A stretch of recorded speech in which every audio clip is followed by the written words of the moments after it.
May 13th, 1943. The Tunisian desert burns under an unforgiving sun. Beneath the endless expanse of sand and rock, the Afrika Korps faces its final hour. For 2 years, they believed themselves invincible. For 2 years, they fought under the promise that Germany would reshape the world. Today, that promise crumbles into dust. Friedrich Radka presses his body against the scorching metal of a disabled Panzer IV, his uniform caked with sand and sweat. The sound of Allied artillery grows closer, a rhythmic thunder that seems to count down the seconds of his old life.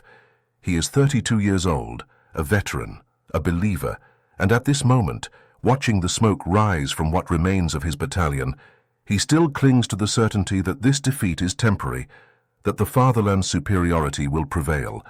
Around him, soldiers scramble in confusion.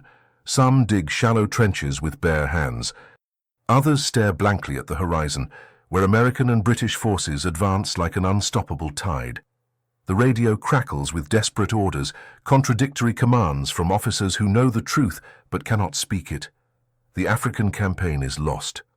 Radka thinks of his younger brother, Hans, fighting somewhere on the Eastern Front. He thinks of his mother in Dresden, who still hangs the Führer's portrait in the dining room. He thinks of the speeches he heard in Berlin, the promises of Lebensraum, of a 1,000-year Reich. How can all of this end here, in this God-forsaken desert, surrounded by enemies they were told would collapse at the first sign of German might? Otto Krebs, a 24-year-old from Hamburg, crawls beside him. His face is pale despite the African sun. 3 days ago, he watched his best friend die from an infected wound. There were no supplies, no antibiotics, no hope. The abundance they were promised never materialized. Instead, there was hunger, constant, gnawing hunger that made them wonder if the reports from home were true, if the civilians in Germany were suffering as they suffered here. The white flag rises over their position at 1437. Some soldiers weep, others remain silent, stone-faced. Radka feels something crack inside his chest, something he cannot name yet. It is not defeat, he tells himself. It is merely a temporary setback. The propaganda that filled his mind for years does not disappear in an instant. It clings, desperate, like a drowning man to driftwood. The American soldiers arrive with weapons raised, but no hatred in their eyes. This surprises Radka. He expected fury, vengeance, the righteous anger of the victors. Instead, he finds something closer to professional efficiency. They are searched, disarmed, organized into columns. One American soldier, barely older than 20, offers water to a wounded German. Radka watches this gesture with suspicion. It must be a trick, a manipulation. The enemy does not show kindness. That is what he learned. They march through the desert as prisoners. The sun continues its merciless descent, painting the sand in shades of orange and red. Radka notices the Allied supply lines, the trucks loaded with food, ammunition, medical supplies, an endless stream of resources that seems impossible to exhaust. Where does it all come from? How can they have so much when Germany, the most powerful nation in Europe, struggles to feed its own armies? The question plants itself in his mind like a seed. He tries to dismiss it, but it grows nonetheless.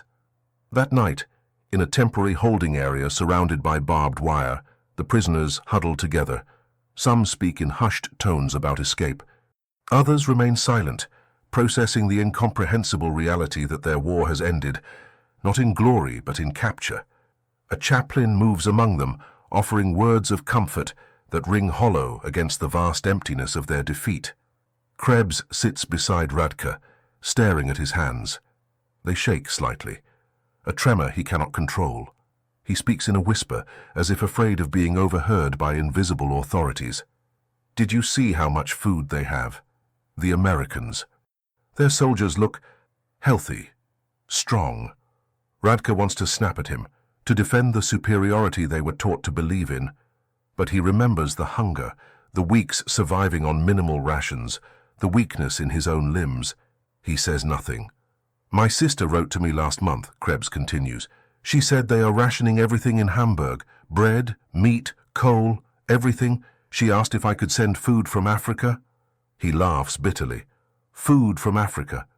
As if we had any to spare. Around them, other conversations emerge from the darkness, fragments of doubt, questions whispered between men who spent years believing in absolute truths. The propaganda machine that shaped their minds cannot reach them here, in this wire-enclosed space beneath foreign stars. For the first time, they are alone with their thoughts, with their observations, with the uncomfortable gap between what they were told and what they have seen.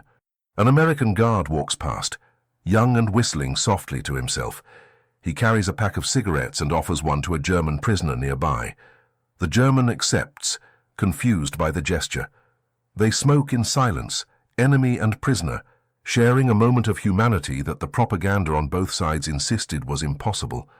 Radka watches this exchange and feels the crack in his chest widen slightly. He pulls out a small notebook from his jacket, something he carried through the entire African campaign. He has written nothing in it for weeks. Tonight, under the dim light of distant fires, he begins to write, May 13th, 1943. We are defeated. This is temporary. It must be temporary. But I have questions now, questions I am afraid to ask aloud. He pauses, pen hovering over paper. The night air carries the scent of desert sage and diesel fuel. Somewhere in the distance, an engine roars to life. Tomorrow they will be transported to ships. Tomorrow they will begin a journey to a place they know only through propaganda and lies. Tomorrow their transformation will truly begin. But tonight, Friedrich Radka sits in the ruins of his certainties and writes one more sentence before closing the notebook. What if everything we believed was wrong? The question hangs in the air unanswered as the African night deepens around them, June 3rd, 1943. The USS General William Mitchell cuts through the Atlantic, carrying in its belly 3,000 German prisoners of war. For 19 days, they will cross an ocean that separates not just continents, but entire worlds. In the cramped holds below deck, men who once believed in their invincibility now face a different kind of battle, the war against their own certainties. Friedrich Radka descends the narrow metal stairs into the converted cargo hold. The air is thick, heavy with the smell of sweat, seawater, and fear. Hundreds of men occupy the space, arranged in tiered bunks that line the walls like human filing cabinets. This is their home now. This floating prison that rocks endlessly against the waves. He finds his assigned bunk and sits. His notebook rests in his pocket, growing heavier each day with words he never thought he would write. Around him, the sound of the ship creates a constant symphony of creaks and groans, as if the vessel itself protests the weight of so many broken dreams. Otto Krebs appears beside him, his face pale from seasickness. He has vomited 3 times today. The irony is not lost on either of them. They survived 2 years in the African desert, only to be defeated by ocean waves. They fed us again, Krebs says, his voice carrying disbelief. Twice today, bread, soup, even some meat, real meat, Radka. When was the last time we had real meat in Africa? Radka remembers, 7 months ago, when they captured a British supply depot. Before that, nothing but dried rations and whatever they could scavenge. The feast lasted 2 days, then returned the hunger sharper than before. It is strategy, Radka responds, but his voice lacks conviction. They fatten us to make propaganda, to show the world how merciful they are.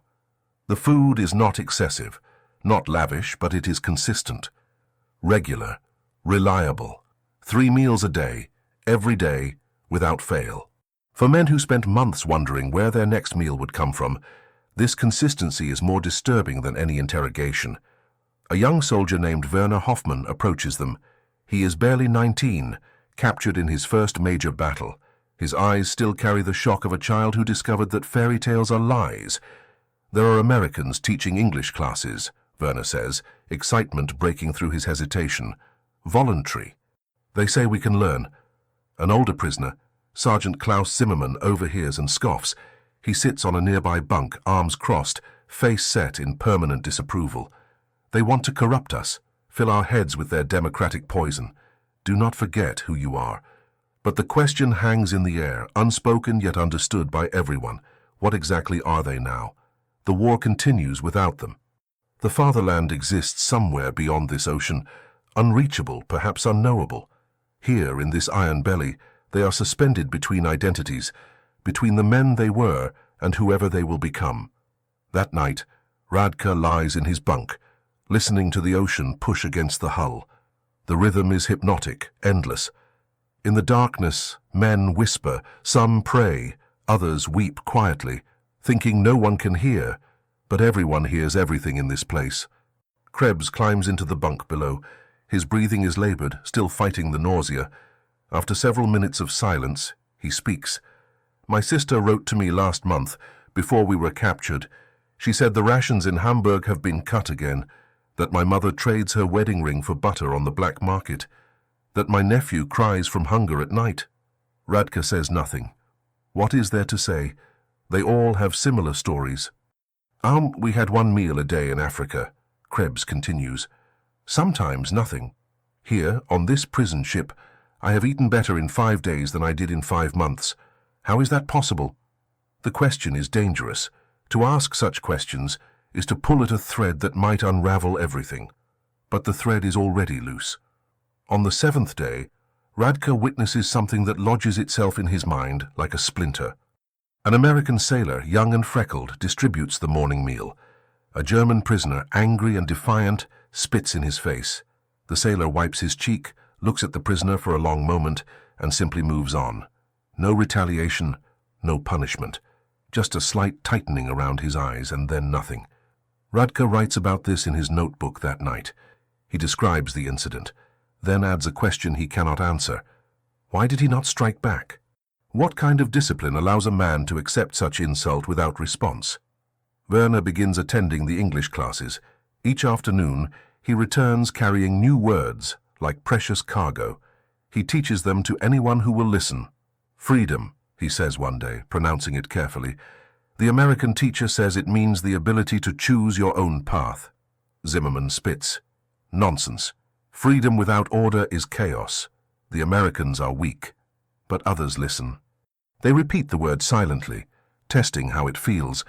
Freedom, a concept they thought they understood, but perhaps never truly examined. On the 14th day, a prisoner falls ill. Fever, chills, delirium. The Americans transfer him to the ship's medical bay immediately. 2 days later, he returns recovered. He tells stories of clean beds, medicine, a doctor who treated him as a patient rather than an enemy. "They save us so we can be useful to them later," Zimmerman insists. Do not mistake calculation for compassion. Perhaps he is right, but Radka remembers the Africa Corps leaving wounded men behind in the desert because there were no supplies. He remembers the choice between saving ammunition or saving lives, and how often ammunition won. Here, on this ship, no such choice seems necessary. The abundance is subtle but pervasive. It appears in small details. The clothes the prisoners wear, laundered regularly, the toilets that flush, the electric lights that never fail. These are not luxuries, yet for men who lived in scarcity, they feel miraculous. Radka fills page after page in his notebook. He describes everything he sees, records every conversation, catalogues every observation. He does not yet know what these notes will become. He only knows that he must document this transformation he feels happening within himself and around him. On the 18th day, the ocean changes. The waves calm. The air grows warmer. Men crowd at the portholes, straining to see what lies ahead. America. The word passes through the hold like electricity. The enemy, the adversary, the place they were taught to despise and fear. And yet, approaching its shores, Radka feels not hatred but curiosity. The ship's horn sounds, deep and resonant. Radka closes his notebook and stands. Around him, 3,000 German prisoners prepare to step onto American soil, carrying with them the fragments of beliefs that no longer fit together as neatly as they once did. The real education is about to begin. June 22, 1943. Camp Shanks, New York. The train carrying German prisoners from the port cuts through the American countryside. And what Friedrich Radka sees through the window defies everything he was taught to believe. Houses with electric lights in every room, roads paved and maintained, fields bursting with crops that no one seems to guard. This cannot be real. This cannot be the enemy struggling under the weight of war. The prisoners press their faces against the glass, silent witnesses to a reality that contradicts years of propaganda. They were told America was on the verge of collapse, that its people starved while their soldiers died overseas, that the industrial machine was grinding to a halt under the pressure of global conflict. But here, children play in front yards. Women hang laundry on lines strung between houses that look clean, maintained, prosperous. Cars, dozens of cars, sit parked along streets as if gasoline is not a precious commodity rationed drop by drop. Radka's hand moves instinctively to his notebook, but he cannot write. He can only stare. Otto Krebs sits beside him, mouth slightly open. He has not spoken since they boarded the train 3 hours ago. Finally, he finds words. This is not possible. They are showing us only the rich areas, only the propaganda zones. But the train travels for hours, and the abundance never ends. Small towns give way to farmland, farmland to suburbs, suburbs to small towns again. The pattern repeats endlessly, and nowhere does Radka see the devastation he expected. Nowhere does he see the signs of a nation at war, struggling, rationing, suffering. Werner Hoffmann, sitting across from them, points to a farm where cattle graze in numbers that seem obscene to men who remember hungry winters. How many cows do you count? 20, 30, in one farm? Sergeant Zimmerman, maintaining his role as defender of the faith, responds immediately. Stage props, theatre. They want us to believe in their strength. Do not be fooled. But his voice carries less certainty than before. Even Zimmerman's eyes betray doubt when they pass through a town where every store window displays goods, where people walk with bags of groceries, where the only soldiers visible are healthy, well-fed, their uniforms clean and properly fitted. The train arrives at Camp Alva, Oklahoma, as the sun begins its descent. The prisoners file out, stiff from the journey, blinking in the bright afternoon light. What greets them is not the barbed wire nightmare they imagined. The camp is organized, clean, almost suburban in its layout. Wooden barracks painted white. A recreation area with tables and benches, gardens where vegetables grow in neat rows. An American officer, Captain Richard Morrison, addresses them in German. His accent is heavy but understandable. Welcome to Camp Alva. You will be housed, fed, and treated according to the Geneva Convention. You will work, as is permitted for prisoners of war, and you will be compensated. You will have access to mail, to medical care, to educational programs. Your cooperation is expected. Your dignity will be respected. The words hang in the air. Dignity, respect, compensation. These are not terms the prisoners associated with captivity. They were prepared for brutality, for deprivation, for the natural cruelty of victors toward the vanquished. Instead, they receive procedures, regulations, systematic organization that treats them as humans rather than animals. That evening, dinner arrives. The prisoners sit at long tables in a mess hall that could belong to any military installation. They are served portions that would have been considered generous in the Afrika Korps, even during the best times. Meat, potatoes, bread, vegetables. Coffee, real coffee, not the burnt grain substitute they drank in Africa. Radka eats slowly, methodically, but his mind races. He calculates 3,000 prisoners in this camp alone, 3 meals a day. Multiply this by the hundreds of camps across America. The logistics are staggering. The resources required are beyond anything he can comprehend. Where does it all come from? After dinner, they are shown to their barracks. Each man receives a bed with clean sheets, a locker for personal items, adequate space to move and breathe. The building has electric lights, heating for winter, screens on the windows to keep out insects. These are accommodations better than what many German soldiers had in active service. Krebs sits on his bed, running his hands over the clean white sheets. His eyes are wet, though he does not cry. He simply stares at his hands as if they belong to someone else. I wrote to my sister 3 months ago, he says quietly. I told her we were fighting for Germany's survival, that we were protecting her from the enemies who wanted to destroy our way of life. I believed it, Radka. I truly believed it. Radka sits on his own bed. Through the window, he sees American guards patrolling the perimeter. They do not look cruel. They do not look like oppressors. They look like men doing a job, following orders, treating their assignment as routine rather than ideological warfare. He pulls out his notebook and begins to write. June 22nd, 1943. We have arrived in America. I do not understand what I am seeing. The abundance is not isolated, it is everywhere. The people do not look defeated. The infrastructure does not look strained. Either we were lied to about America's weakness, or we are being subjected to the most elaborate deception in human history. But how does one fake an entire nation? How does one stage a country? Werner approaches, carrying a pamphlet he received from one of the guards. It is in German, explaining the camp rules and procedures, but attached to it is something else, a newsletter, printed by previous prisoners, containing articles about camp life, poetry, even cartoons. They let prisoners publish this, Werner says, wonder in his voice. They let them write what they want. There is a library, Radka, books in German, and classes. They offer classes in democracy, in American history, in economics.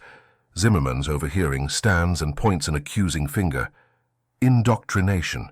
They will try to break us, make us betray everything we are. But Werner does not flinch. He looks at the sergeant with eyes that have seen too much in too short a time. Or perhaps, Sergeant, they will try to show us the truth. The words fall like stones into still water. Ripples spread through the barracks. Some men nod, others turn away. A few, like Zimmerman, harden their expressions and retreat into the fortress of their certainties. Radka lies back on his bed, staring at the ceiling.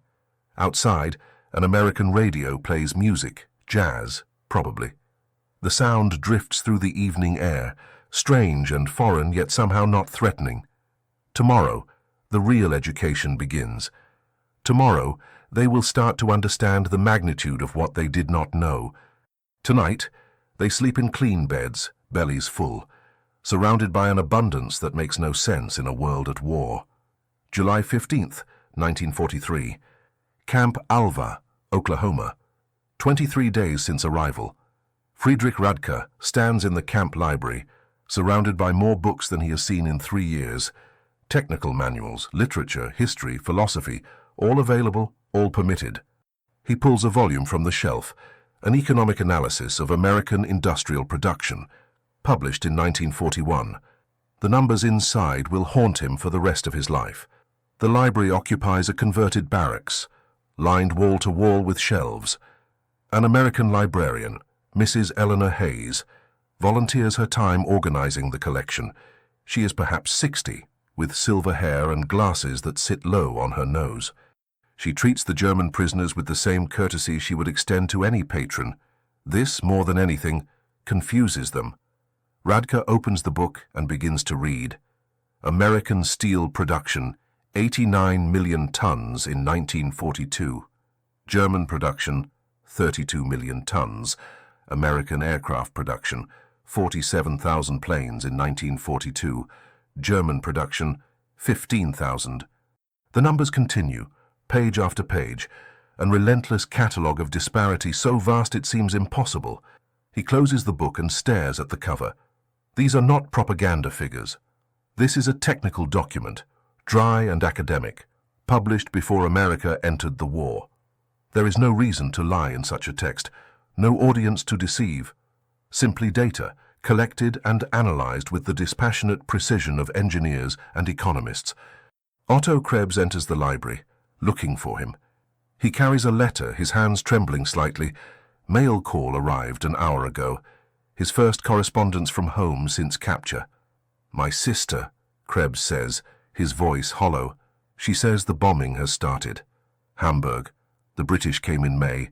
She describes fires, Radka, fires that consumed entire neighborhoods. She asks when the war will end. She asks if we are winning. Radka has no answer. What can he say? That they are sitting in an enemy camp where they eat 3 meals a day?